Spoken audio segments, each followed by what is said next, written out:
Selamat pagi Amazing People, kembali lagi bersama saya Denis dalam segmen Headline Hype Amazing.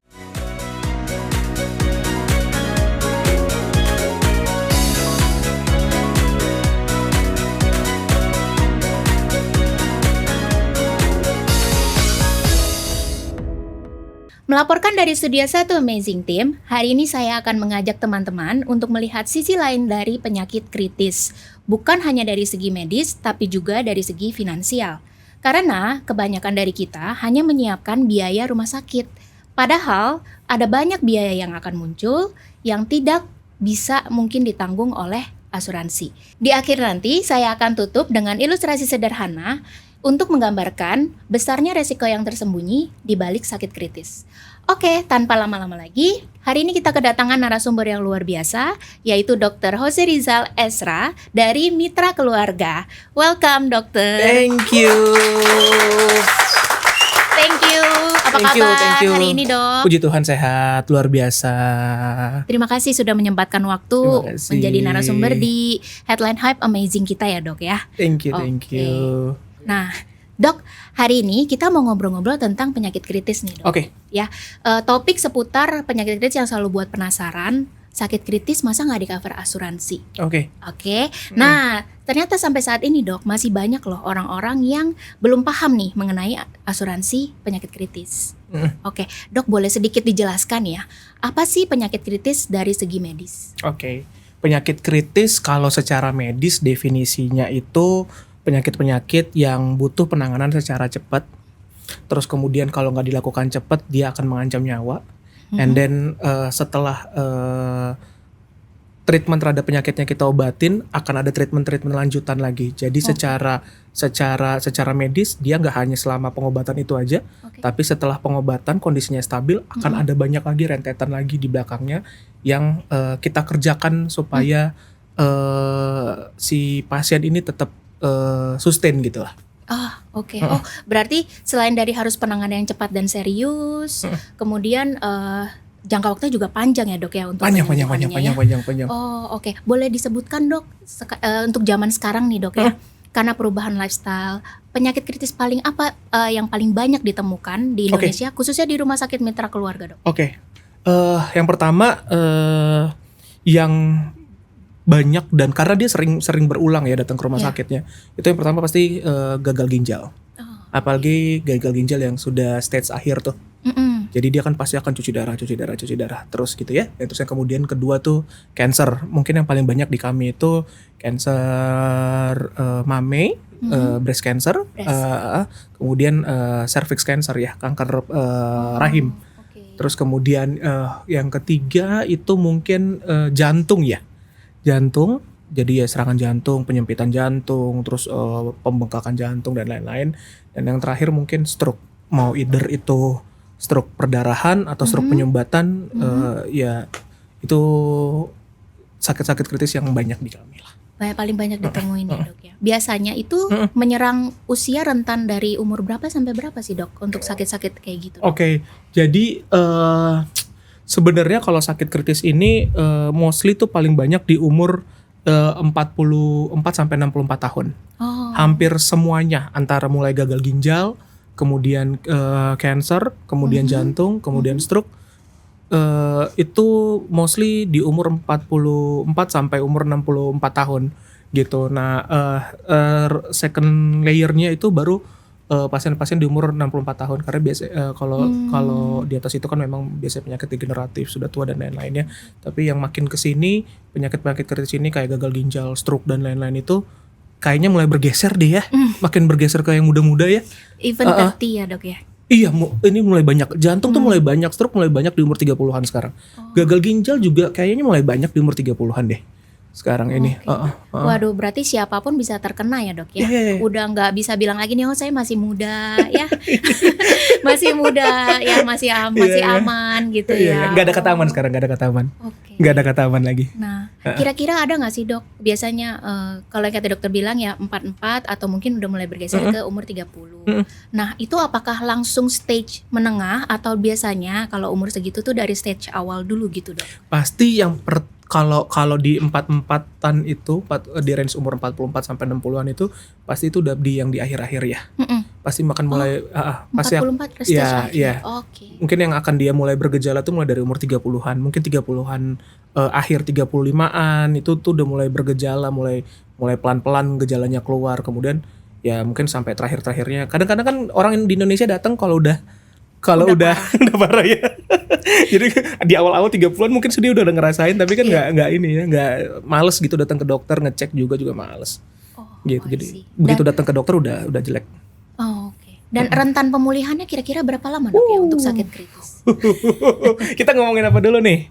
Kita ngomongin gagal ginjal? Iya boleh deh, karena gagal ginjal kan pengaruh dari lifestyle, betul ya? Betul. Gagal ginjal panjang ya, kayaknya seumur hidup dia akan cuci darah tuh. Seumur hidup dia akan cuci darah tuh.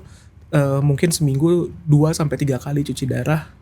Itu. Terus kalau misalkan stroke juga kurang lebih hampir seumur hidupnya dia akan berobat terus ya.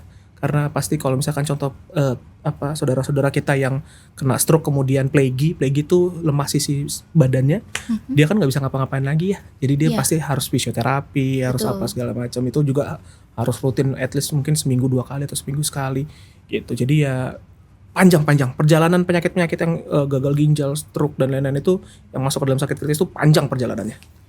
Tapi bisa sembuh dok? Apakah bisa pulih 100% atau bagaimana dok? Nah ini dia menarik nih pertanyaan ini, bisa pulih 100% atau enggak. Di medis itu kita bisa ngelihat pasien yang penting masa akutnya sudah dilewatin. Yang penting kondisi-kondisi ini tidak mengancam nyawanya lagi. And then waktu dia sudah tidak mengancam nyawa pasti dia akan pulang toh. Gitu. Contoh kalau misalkan stroke, kalau misalkan dia fase kritisnya sudah lewat, misalnya fase mengancam nyawanya sudah lewat, dia pasti akan pulang. Gejala sisanya yang kita obatin, gitu. Nah jadi sembuh total enggak ya kalau menurut saya. Mungkin dia lebih ke harapan hidupnya jadi lebih panjang. Harapan hidupnya jadi lebih panjang. Itu yang kita targetin. Oke. Iya. Nah, dok. Terus kalau bicara biaya dok, ini karena tadi masa penyembuhannya lama, pemulihannya lama, pasti kan ada biaya yang disertai ya dok ya. Kira-kira dok boleh share sedikit rentan harga range biayanya aja segitu dok, dari top 3 penyakit yang tadi dokter sebutin. Kalau kita let's say gagal ginjal gitu ya, mungkin dalam satu fase pengobatan di rumah sakit, kalau dia komplikasinya banyak kemana-mana mungkin sekitar around 300-an juta. Tapi itu hanya di periode dia dirawat di rumah sakit. Cuma dirawat di rumah sakit. Tapi kan begitu selesai kondisi jeleknya, kondisinya udah bagus gitu, pasti kan setelah itu dia butuh yang lain tuh. Butuh rawat jalannya, dicuci darah dan lain-lain. Dia pasti harus cuci darah. Cuci darah itu mungkin sekali cuci darah mungkin sekitar around 1-2 juta, berarti mungkin sebulan dia bisa habis 8-10 juta kali ya. Per bulan. Untuk cuci darah aja. Di luar obat lagi. Gitu. Kalau stroke, stroke lebih fantastis lagi mungkin angkanya ya. Kalau apalagi kalau stroke-nya stroke perdarahan. Kalau stroke perdarahan kan kita harus operasi dan lain-lain, itu mungkin angkanya bisa 400 jutaan up gitu ya. Dan kemudian setelah itu ya pasti daily-nya dia setelah kondisinya stabil boleh pulang. Apalagi sih yang harus dikerjain di rumah ya pasti fisioterapi tuh. Fisioterapi untuk ngembalikin lagi fungsi badannya dia, fungsi ototnya dia, mana yang lemah sisi kanan atau sisi kiri. Bicara juga harus dilatih. Itu kan butuh waktu panjang sekali, biaya banyak sekali. Betul. Oke. Berarti di rumah sakitnya aja 300-an ya dok ya? Iya. Gitu ya? Iya. Gambarannya. Round segitulah ya. Wah fantastis banget ya dok ya. Oke, dok ngomongin soal asuransi kesehatan nih dok ya. Sekarang kan teknologi masih canggih. Ada nggak sih dok tindakan atau pengobatan yang tidak tercover sama asuransi kesehatan? Yang tidak tercover sama asuransi kesehatan? Yang paling ringan biasanya herbal lah ya. Yang herbal tuh pasti nggak di cover. Yang berikutnya kalau yang canggih-canggih robotik ya. Oh iya robot. Iya robot yang sekarang berkaitan dengan robot. Terus kemudian tindakan-tindakan medis yang apa sebutannya kita bilang kata-kata yang paling tepat, eksperimental kalau yang ininya ya. Jadi dianggap masih percobaan, belum ada bukti yang kuat dan lain-lain. Itu juga kan tidak bisa kita ajukan ke insurance biasanya. Oh baik. Gitu. Itu biasanya karena apa dok? Apa karena alatnya masih baru atau karena biayanya mahal? Biasanya nggak di covernya tuh karena apa? Oke. Biasanya kalau di kedokteran tuh segala sesuatu yang kita kerjain itu butuh butuh pembuktian secara case by case-nya. Jadi kadang-kadang beberapa alat atau beberapa tindakan yang masuk ke Indonesia belum approve, belum approve dari pemangku kebijakan kita lah ya gitu ya. Itu yang nggak bisa kita ajukan gitu ya. Walaupun mungkin di luar sana ada kebijakan lain, tapi ada beberapa di Indonesia yang masih belum approve. Termasuknya salah satunya ya robot itu robotik belum. ya. Di Indonesia belum. Iya, karena semakin berjalan akan ada robot-robot yang baru gitu. Iya betul. Ya. Kayak setiap tahunnya pasti ada robot yang baru ya, karena kan dokter-dokter juga pasti akan mengupdate gitu. Setuju. Gitu Setuju. Ya. Oh, oke baik dok. Setuju kalau itu. Nah kalau kan tadi kita lagi ngomongin robotik nih dok, boleh di-share dong dari Mitra Keluarga ini sekarang teknologi terbarunya apa dok? Oke. Teknologi terbaru dari Mitra Keluarga saat ini kami punya CT scan. Ya. Pertama dan masih satu-satunya di Indonesia, namanya CT scan Somatom Force. Itu 1152 slice. Jadi kalau biasanya selama ini ada 256, 512, kami punya 1000 sekian slice gitu ya. Jadi itu bisa nge-capture, nge-CT scan dari head to toe tuh kurang lebih sekitar 1 menitan gitu. Wah, cepet sekali ya. Cepet banget. Terutama case-case jantung ya. Iya. Karena kan kalau jantung itu kan satu-satunya organ yang kalau di CT scan tetap berdetak. Gitu ya. Jadi sama kayak misalkan kalau kayak kamera kayak gini, kalau dia shutter speednya nggak cepet, pasti gambarnya goyang tuh. Nah CT scan ini punya shutter speed yang bagus banget gitu. Jadi mau berapapun heart rate-nya, jantungnya tetap kelihatan dengan jelas. Oh gitu. Gitu. Tuh. Terus kemudian nextnya kita saat ini kita punya mikroskop Kinevo. Itu mikroskop yang masih paling bagus saat ini di Indonesia itu untuk melihat yang detail-detail yang case-case kayak vaskular, terus kemudian case-case kayak bedah saraf kayak gitu. Itu sangat pencitraannya lebih oke gitu. Jadi dokter bisa lebih terang melihat. Ini satu alat dok, apa beda? Dua alat. Berbeda. Ada CT Somatom Force sama mikroskop Kinevo namanya. Kita itu lagi baru itu kita kerjain 2 ini. Oh baru ya. Kalau vaskular kan berarti pembuluh darah satu badan, betul nggak dok? Betul. Betul. Jadi kelihatan ya kalau ada penyumbatan atau apa di mana-mana bisa kelihatan langsung. Betul, gitu dari CT scan Somatom Force itu terutama kalau jantung tuh kelihatan semua tuh. Jadi kalau misalkan EKG tuh pasti nggak bisa miss, kemudian treadmill itu bisa miss, tapi CT kardiak dengan Somatom Force nggak akan miss.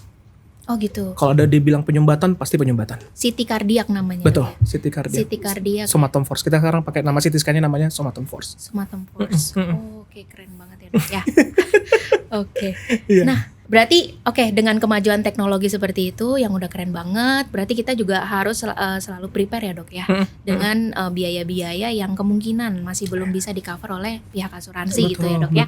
Nah, dari pengalaman dokter, pernah nggak dok ada pasien yang dengan sangat sayang sekali menghentikan pengobatannya karena masalah biaya? Wah, ini berat ya pertanyaannya ya. Sayangnya banyak ternyata.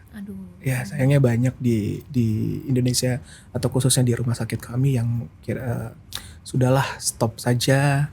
Kemudian karena ya keterbatasan keuangan dan lain-lain ya kita stop aja karena di satu sisi ya mereka tidak, bahkan health aja tidak punya gitu ya.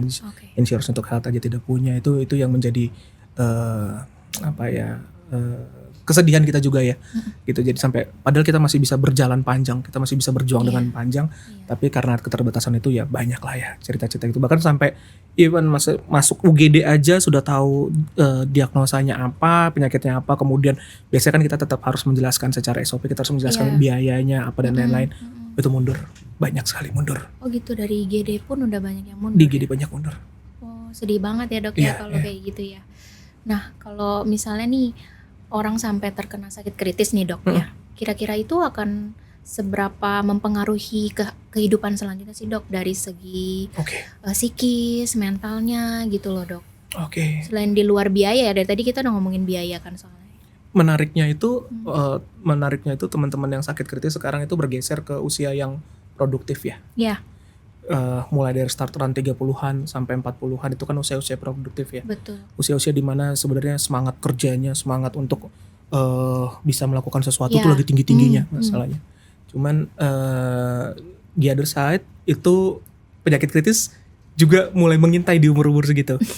Jadi biasanya yang bikin paling down adalah mental sih ya. Ya, Mental ya. Karena biasanya dia produktif, biasanya dia kerja, dia bisa menghasilkan segala sesuatu gitu. Tapi waktu dia kena udah stop tuh. Mhm. Udah itu Down langsung. itu secara psikis, secara mental tuh pasti down. Belum lagi secara gini, karena dia dulu terbiasa bisa, Mm-mm. sekarang dia nggak bisa ngapa-ngapain. Terus kemudian dia pasti mikirin juga masalah kalau laki-laki terutama kayak saya misalkan gitu ya, kalau saya kena sakit kritis kayak misalkan jantung, pertanyaannya adalah siapa yang bisa ngehandle keluarga. Iya, betul. It's the point kan. Iya. Jadi itu juga pasti jadi pikiran. Mhm. Kadang-kadang pikiran banyak, makin panjang tuh sakitnya itu nanti. Betul. Iya, makin stres jadi stres, makin makin keluar lari. semua. Iya. Iya, betul.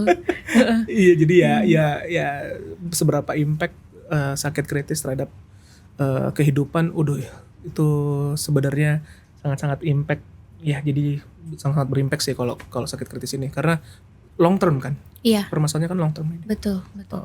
Oh. Dan kebanyakan dari mereka ada yang masih bekerja dok sambil berobat Banyak ya, gitu, banyak ya. Kan soalnya umur-umur produktif tuh. Umur-umur produktif ya. Iya, umur-umur Iya. produktif. Mm-mm. Jadi kalau umur-umur produktif tiba-tiba stop kerja sih ya sedih ya. Sedih banget ya dok Sedih ya. ya. Iya. Sedih. Gitu. Nah kalau misalnya bicara seputar penyakit ya dok ya, boleh nggak sih kasih rekomendasi dokter nih Oke. dari sakit-sakit yang tadi dokter sebutkan? Kalau dari Rumah Sakit Mitra Keluarga itu tuh rekomendasi dokternya siapa dok? Oke. Kalau rekomendasi dokter mungkin saya nggak sebutin 1-2 dokter ya secara spesifik nama. Tapi karena kita ngebahas beberapa penyakit kritis kayak tadi, kalau jantung kami itu center jantung kan, Heart and Vascular Center gitu ya, ada di Kelapa Gading. Terus kemudian untuk ginjal juga boleh ya ke Kelapa Gading, Kemayoran ya boleh juga lah ya ke cabang-cabang kami mitra gitu. Terus kemudian untuk cancer, kalau di menariknya ada salah satu cabang kami Kemayoran, Mitra Keluarga Kemayoran, itu karena banyaknya cancer itu breast cancer dan kanker cervix. Kami tuh punya tim yang isinya tuh cewek semua. Oh, oke. Dokternya perempuan semua. Dokter breast cancernya perempuan, Iya. dokter obgyn onkologinya perempuan, dokter penyakit dalam onkologinya perempuan, dan sampai dokter radiologinya juga perempuan. Oh. Jadi don't worry kalau misalkan perempuan-perempuan datang ke Mitra Keluarga, datang ke keluarga Kemayoran aja, karena semuanya yang nanganin cewek gitu, perempuan. Iya. Gitu. Dan ya masih banyak lagi lah ya kalau untuk untuk masalah rekomendasi dokter nanti. Oke. Nanti kita punya banyak list kok yang bisa kita rekomendasiin untuk itu. Oke, baik. Nah, tadi saya kelewatan nih dok mengenai yang mengalami penyintas sakit kritis yang di usia produktif. Nah, kalau dari segi Mitra Keluarga, apa pelayanan yang bisa diberikan untuk pasien-pasien seperti itu dok? Biasanya tuh dikasih treatment apa untuk menjaga psikisnya, mentalnya agak biar stabil gitu menjalani pengobatan? Oke, pasti kita akan rekomendasikan ke either itu psikolog atau psikiater ya. Iya. Gitu, karena pasti support secara psikologis itu butuh banget buat teman-teman yang kena sakit kritis di usia produktif. Jadi itu salah satu layanan yang mungkin bisa kami rekomendasikan untuk teman-teman yang kena sakit kritis. Oke, karena masih awam ya dok ya di luar sana untuk berkonsultasi dengan psikiater, psikolog gitu. Sepertinya di Indonesia masih tuh nggak common ya masalahnya ya. Iya. Di Indonesia tuh nggak common masalah konsul ke psikolog atau ke psikiater gitu, karena padahal mereka butuh tuh. Oke. Mereka butuh. Contoh case papi saya ya. Oh Iya, contoh case papi saya. Iya. Jadi dia kena stroke, terus kemudian beneran secara mental down sekali. Oh. Secara mental down sekali. Jadi dia karena dia pelo. Iya, ngomongnya jadi tidak lancar ya. Ngomongnya nggak lancar. Iya, Pelo iya. tuh ngomongnya nggak lancar. Iya, Jadi waktu dia ngomong kita nggak ngerti, kita tanya, Iya. "Apa pi?" gitu. Dia langsung kayak, apa ya langsung emosi tuh langsung Iya. langsung gitu. Jadi ya Iya. sebenarnya butuh banget, tapi Butuh. di Indonesia sebenarnya nggak common. Cuman ya itu yang bisa kita rekomendasikan, kita tawarkan bahwa secara psikologi kita butuh dikawal juga tuh. Secara Gitu. psikologi ya. Iya. Dan biasanya itu masih tercover asuransi ya, Dok ya? Harusnya ya. Iya. Iya, Iya, oke. Nah, oke dokter, sebenarnya itu aja tadi pertanyaan terakhir dari kita. Terima kasih atas waktunya Thank you ya. so Tapi much. sebelum penutupan nih dok, ya boleh kasih sedikit pesan ke masyarakat mengenai seberapa penting sih kita mempelajari batasan asuransi Oke. dan mempunyai asuransi tambahan. Ya, Oke. boleh silakan dok waktunya. Oke, jadi buat amazing people dan teman-teman semuanya, yang pasti kalau health itu menurut saya wajib ya di Iya. era sekarang. Health insurance itu wajib di era sekarang. And then di next stepnya adalah sebenarnya banyak penyakit-penyakit yang tidak selesai sampai di perawatan saja, Iya. tapi butuh long term medication. Iya. Jadi butuh proteksi untuk itunya. Jadi untuk usia teman-teman usia produktif ya jangan inilah ya, jangan ragu untuk bisa nanya-nanya ke teman-teman yang sudah berjalan di industri insurance ini untuk tahu produknya dan lain-lain. Itu boleh kok, dan menurut saya sangat patut untuk dipertimbangkan untuk kita bisa punya untuk critical illness ini gitu. Iya. Oke dokter. Siap. Thank you. Thank you so Terima much. kasih atas waktunya Thank you ya. so much. Terima kasih. Amazing people, sebelum saya menutup sesi ini, saya ingin mengajak kita untuk melihat satu gambaran sederhana, yaitu gunung es atau iceberg. Kita tahu yang terlihat di permukaan hanya sebagian kecil, sisanya jauh lebih besar tersembunyi di bawah air. Nah, sakit kritis juga demikian. Yang kita lihat biasanya hanya biaya rumah sakit atau operasinya saja, dan itu yang sering ditanggung asuransi. Tapi di balik itu, masih banyak biaya lain seperti alat medis yang mahal, perawatan lanjutan, obat-obatan, bahkan sampai kehilangan income karena tidak bisa bekerja. Semua itu sering luput dari perhatian, padahal justru paling berat dirasakan. Jadi, perlindungan dari sakit kritis seharusnya bukan cuma soal biaya medis utama, tapi juga semua hal di bawah permukaan. Kalau kita siap, kita bisa bantu orang-orang terhindar dari beban yang tidak terlihat tapi sangat nyata. Saya Denis, mohon undur diri dan sampai ketemu di Headline Hype Amazing selanjutnya. Bye-bye!